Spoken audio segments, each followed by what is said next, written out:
breaking news. Efforts to get the new Trump administration up and running apparently stalled by infighting and turmoil in the transition team. That and new reporting on the source of it. Someone very close to President-elect, someone inside the family circle. Also, fresh outcry from the floor of the Senate, where a leading lawmaker just took to the floor and implored Donald Trump to rethink his hiring of Steve Bannon over charges of racism. The feelings are raw. It would be an understatement to say emotions are running high. So against that backdrop today, President-elect Trump and Vice President-elect Pence met at Trump Tower to hash things out, even as the transition team itself saw a string of high-profile departures. More on all of that now from our Jim Acosta. Don't tell Mike Pence vice presidents don't have much power. The new chair of Donald Trump's transition team now has a critical mission to end the infighting over who will snatch up some of the most powerful positions inside the new administration. Among the frontrunners for key cabinet spots, Senator Jeff Sessions for Attorney General, Senator Tom Cotton for Defense, Trump campaign finance chair Steve Mnuchin, and Congressman Jeb Hensarling for Treasury, and former UN Ambassador John Bolton and Rudy Giuliani for Secretary of State. Giuliani is publicly jockeying to become the nation's top diplomat. John would be a very good choice. Is there anybody better? Maybe me, I don't know. But Giuliani may not be a lock, as some transition officials worry about his past business dealings overseas. And Bolton could put Trump in an odd position. Bolton was a strong supporter of the Iraq War, which Trump insisted he opposed. Does everybody believe me? I was against going into Iraq. You want to have a diplomat in charge of diplomacy. You don't want a bomb thrower. Inside the transition team, one source describes a knife fight. As high-level advisor, former congressman and CNN contributor Mike Rogers has stepped down, along with a slew of officials who work for the team's ousted chairman, New Jersey Governor Chris Christie.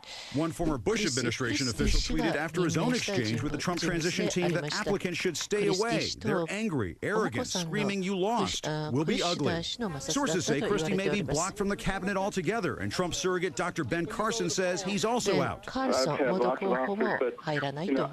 don't particularly want to work inside the government. Another headache, Democrats are howling over Trump's selection of Breitbart News executive Steve Bannon as chief strategist, accusing the president-elect of putting a white nationalist in the West Wing. I just want to underline something that every one of you know. Bigotry is bad for business. After once criticizing Trump for using racist language during the campaign, House Speaker Paul Ryan is defending Bannon. This is a person who helped him win an incredible victory, an incredible campaign. The president's going to be judged on the results of this administration. But Trump appears to be sensitive to critics who point out he'll become the fifth president to have lost the popular vote. After once slamming the Electoral College, Trump has changed his tune, tweeting, "The Electoral College is actually genius, and that it brings all states, including the smaller ones, into play. Campaigning is much different. And if the election were based on total popular vote, I would have campaigned in New York, Florida, and California, and won even bigger and more easily." One victory Trump can point to, he appears to now have much of the GOP on board. We got these hats at conference today, and it's not just a great slogan, but inside the tag you see "Made in the USA." Jim Acosta joins us now from Trump Tower. Ted Cruz met with President-elect today. Do you know the details of that meeting? Yeah, one of the more remarkable meetings that Donald Trump had here at Trump Tower earlier today. As a matter of fact, a Cruz spokeswoman put out a statement after Ted Cruz left here saying that Ted Cruz has essentially embraced what they're calling this mandate to drain the swamp in Washington. Anderson, for Ted Cruz to use that kind of catchphrase from Donald Trump here shows you just how far that relationship has come.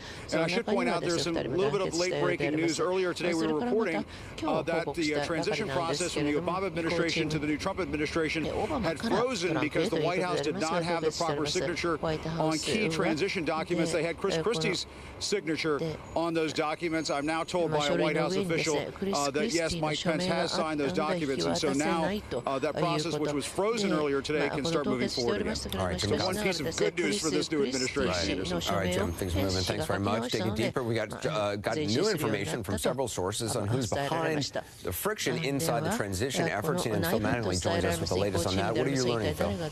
Well, Anderson, this really all goes back to Jared Kushner. You want to know who Jared Kushner is? He is the husband of Ivanka Trump, and he is a crucial component of Donald Trump's inner circle. If you want to get a sense of why or how, take a look at this. When Donald Trump was meeting one-on-one with President Obama, Chief of Staff Dennis McDonough was walking one-on-one with Jared Kushner. That's his role inside this team. Now, what multiple sources are telling CNN right now now is he has been at the center of this infighting. He's been described as overbearing, and he also played a key role in something Jim just laid out, Anderson, the decision to purge Chris Christie as the transition chairman, but also several of Chris Christie's top advisors and allies along with him. That has rubbed staffers the wrong way. People who are very cognizant of the fact that they need to move quickly, they need to move fast, and throwing up roadblocks because of perhaps personal issues with specific individuals on the transition team is only moving to set the Trump transition back, Anderson. Why would Kushner be intent on pushing out Christie loyalists? Yeah, you have to look back in the history here, and it goes deep, and it's very personal. Now, a couple of Trump advisors I've spoken to have said,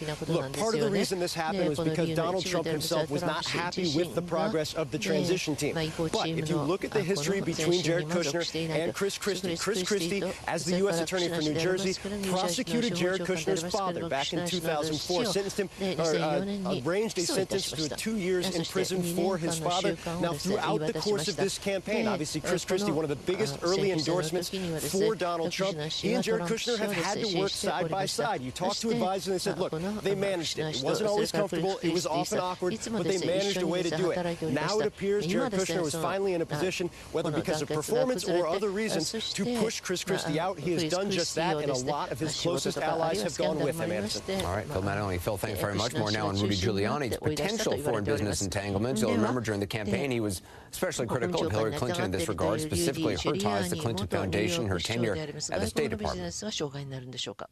The Clinton Foundation, to me, is a racketeering enterprise, and the State Department was a pay-for-play organization. The Clinton Foundation is a fraud. That's classic pay-to-play. She did favors for those very people who gave money to the Clinton Foundation. I think it's a racketeering enterprise. I would probably indict the Clinton Foundation as a racketeering enterprise. Turning the State Department into a pay-for-play operation. Well, that was Rudy Giuliani during the campaign. Now he's a leading contender for her job as Secretary of State and facing tough questions himself. The question tonight for senior investigative correspondent Drew Griffin is there any actual substance to them? Drew, what have you learned? There seems to be, Anderson. You know, he became America's mayor on September 11, 2001. He credited with keeping New York together on a path to healing in those final months of his term as mayor. But once out of the mayor's office, Rudy Giuliani became very rich, giving speeches worldwide, setting up a law practice and a consulting firm, and doing business around the globe. Some of that business involved questionable actors in foreign countries that could now come back to haunt him if he should be chosen as the nominee here, Anderson. We've been digging into the list of contracts tied to Giuliani. They are extensive. One matter that already haunted him back in 2007 when he ran for president, what his critics call a link between the state-run Venezuelan oil company and Giuliani's law firm. That client was Citgo Oil in Texas. It's a subsidiary of the oil company owned by Venezuela. It's come up before. It's going to come up again. He'll also likely be criticized because of his work for the government of Qatar, which hired Giuliani to help with intelligence security.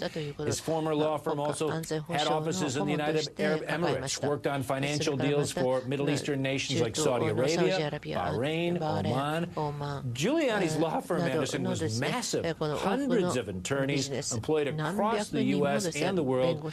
And among the contracts they had, he was hired to combat crime in Mexico City, El Salvador, Colombia, Chile. He signed on to help political candidates in Ukraine and the Dominican Republic. It adds up to a lot of relationships. Some countries who aren't always on the best terms with the United States. It also added up to tens of millions of dollars in fees for Rudy Giuliani. Can a Secretary of State come into office with all those former business deals around the world? You know, it is the biggest strike against Giuliani right now, and some of it coming from Republicans. This is what Senator Rand Paul said earlier today. Well, I think it is worrisome, some of the ties to foreign governments, because that was a big complaint about many of us with Hillary Clinton and her ties and the money she received from foreign governments. So whether or not you have divided loyalty obviously is very important. The other big problem Giuliani may have, Anderson, is over the Iraq War. Giuliani, of course, supported it. Donald Trump famously campaigned that he did not. Moving forward, will these two men see eye to eye on foreign policy that Giuliani would be asked to carry out? Anderson? Bringing the panel, they've all been carefully vetted by our transition team, Atlantic contributor Peter Beinart, Aussie.com editor-in-chief Carlos Watson, SiriusXM host and Republican consultant Margaret Hoover, Trump supporter Jeffrey Lord, and Democratic strategist Paul Begala. Margaret, what about the these Giuliani business ties? I mean, a lot of people have business ties around the world. Is it a problem? Look, I think I have a hard time with the apples-to-apples comparison.